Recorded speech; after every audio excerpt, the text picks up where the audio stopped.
Good morning. My name is Todd Webush. I'm a partner at Courage Ventures Funds here in Helsinki, but I'm based in the U.S. I'm also a healthcare investor there, and I'm also, in my spare time, the honorary consul of Finland for North and South Carolina. So I'm really pleased to invite up to the stage our two guests today. First, Anna Maria Henell of Disior. Yeah. And Ilkka Kivimäki from Maki.vc. So please. Okay, thanks. So today we're going to be talking about the topic is it's not just the money. And so we really want to explore the relationship between VC and their portfolio company, how it came to be, and what the relationship will be going forward. So just briefly, Anna Maria, will you tell us just a little bit about Disior? Yes, so we are a startup company located here in Meilahti. We do software for doctors to analyze CT and MRI images for better diagnosis and treatment planning. And Ilkka, just a word about Maki? We are 70 million early stage venture fund, no specific sector focus, but I have been doing healthcare investments already in the first batch, investing into the very early stage, into the seed cases, and then on the A rounds, i.e. the companies that are already making a little bit of money. Okay, terrific, thanks. So I often tell startups or compare the fundraising stage to dating. You have to kiss a lot of frogs before you find your prince or your princess, and you always want the other person to like you more than you like them. So, Anna Maria, can you talk a little bit about your fundraising experience and how you came to be partners with Maki? Yeah, so actually I'm a freshman in the fundraising as such, so it's my first startup and my first company. And I know there are a lot of books and there are kind of telling what you should look for and how. And there are a lot of people waving hands and telling you how to do it. And in the end, it comes down to this, that it's more or less, you just need to be going out there and talk to everyone, and then it just somehow happens.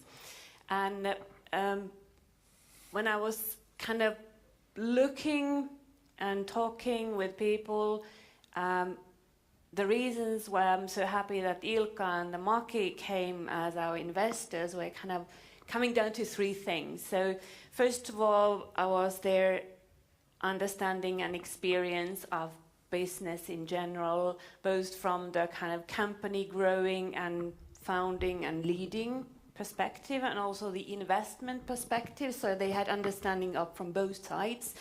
And often, at least in our case, when we do medical technology, which often requires a lot of research and a lot of knowledge on the subject itself and a knowledge of the technology itself. So we don't have all that knowledge of the business. So in that sense, it's a complementary thing. The second thing was related to the age of the company that we are in on the stage. So we are a very early stage, so I was happy to have people who are close to us. So in this environment, because in early stage companies, even small things that you do can have a huge impact to the future. So I'd rather talk kind of frequently about small things than have a board meeting twice a year defining of great strategic decisions.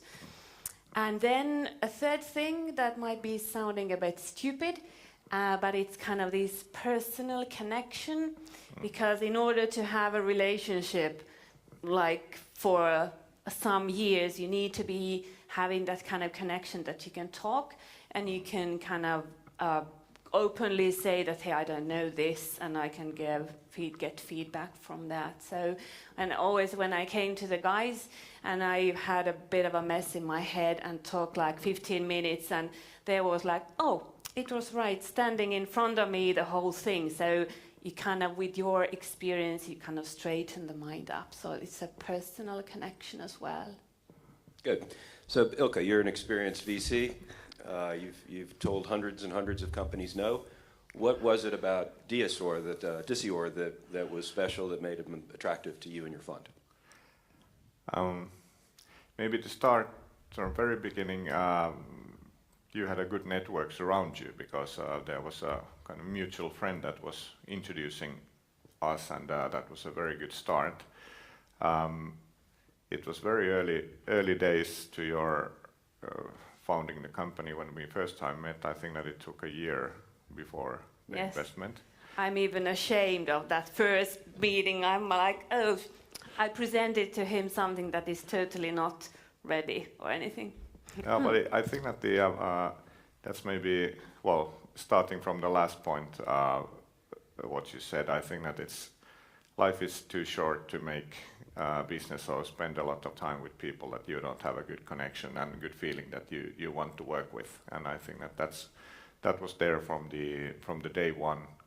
And then also the feeling that that kind of the things and proposals what we had, also kind of you were listening what we were saying. That's also kind of a good thing, because I think that a VC is definitely not always right, but at least it's good that people are a little bit listening what the other people are also saying.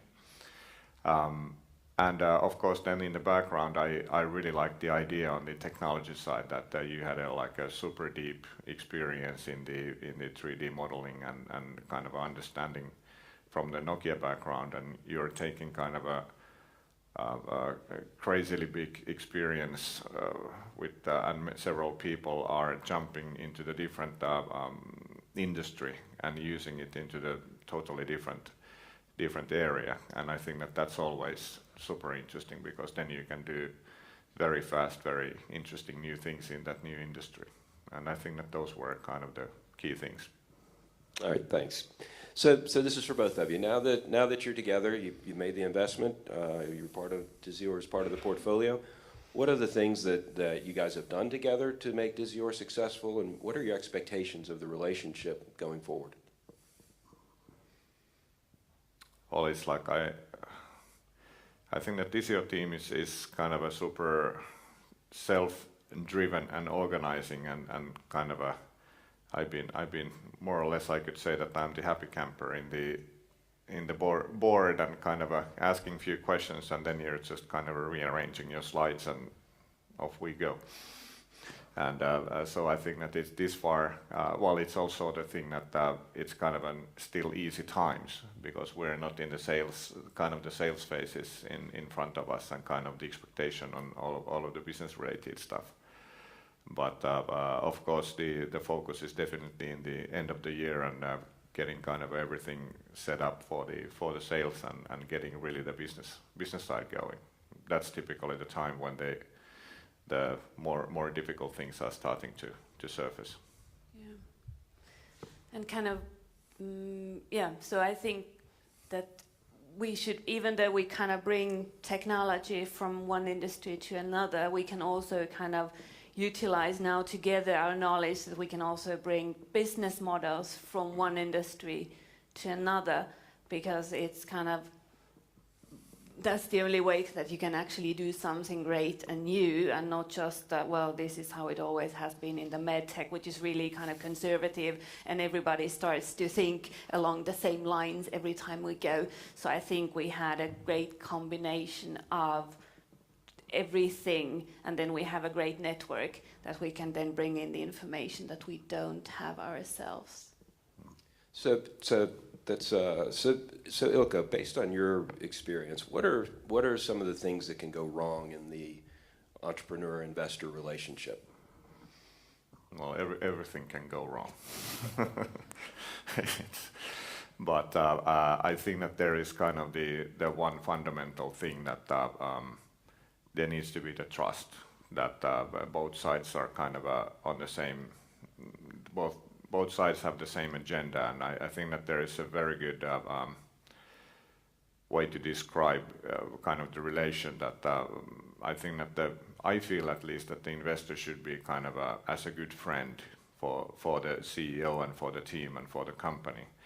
And a good friend, it does not mean that you're always telling nice things and patting in the back that how great and beautiful the people are. But it also means that you're spotting the weaknesses, and you're trying to help, and you're definitely trying to raise the awareness of the problems. And of course, you're bringing all of the information what you have into disposal of the company and the CEO. Yeah. So with any relationship, there's bound to be some conflict at some point. How do you anticipate that you will resolve that conflict when the time comes? Maybe you shout, or I shout, or we argue, or we throw things. No.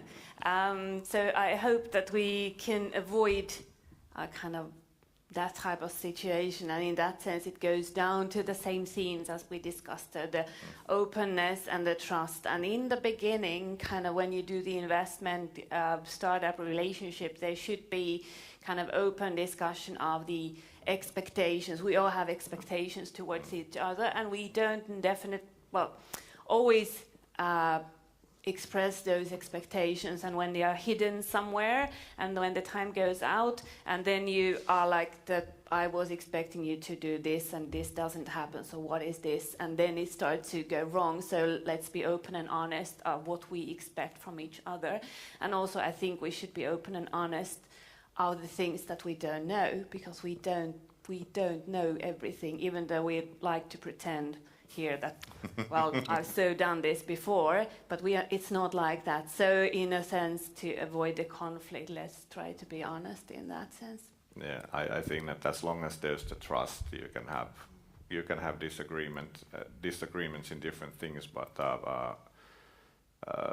there needs to be the solid basis that everybody around the table is having the same goal and same.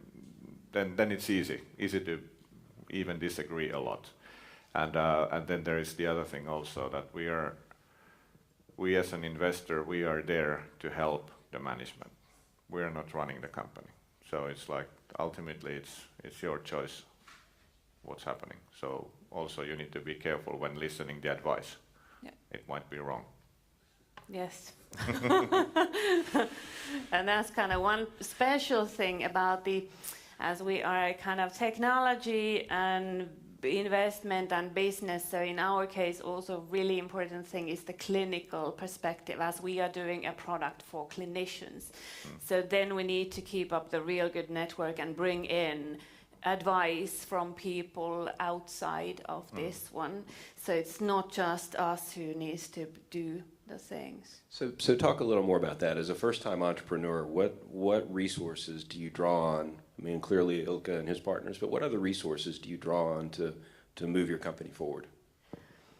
Well, you need to have, as the money is not that big, so you cannot hire everyone to do the job. So you really need to be in a place, as we are here in Terkko, where there is a lot of kind of industry-related people. So you need to really go out and make the network so that you get that advice, you know who knows, and then you can kind of somehow with a win-win project or status ask them to help you. Also, we have built really good relations with the Helsinki University of the medical side, so we can have students from the medical school to work with us and to work with the clinicians. It's a win-win because they get to emerge to the hospital and they get to emerge to the technology, and it's a win for us as we have growing the network, and we get kind of this all the projects ongoing, even though like there are 10 people, so we get the workforce like 30 people into the picture, but it really takes time. It really takes time, and you need to be kind of brave and open and go and talk to everyone and be in that center position of everything. So with a $70 million fund, Maki may be able to get you guys over the finish line, but if you have to bring in another VC, how do you anticipate the relationship might change? Well, that depends a lot what kind of about the next VCs or next people that are coming in. I think that's very difficult to predict.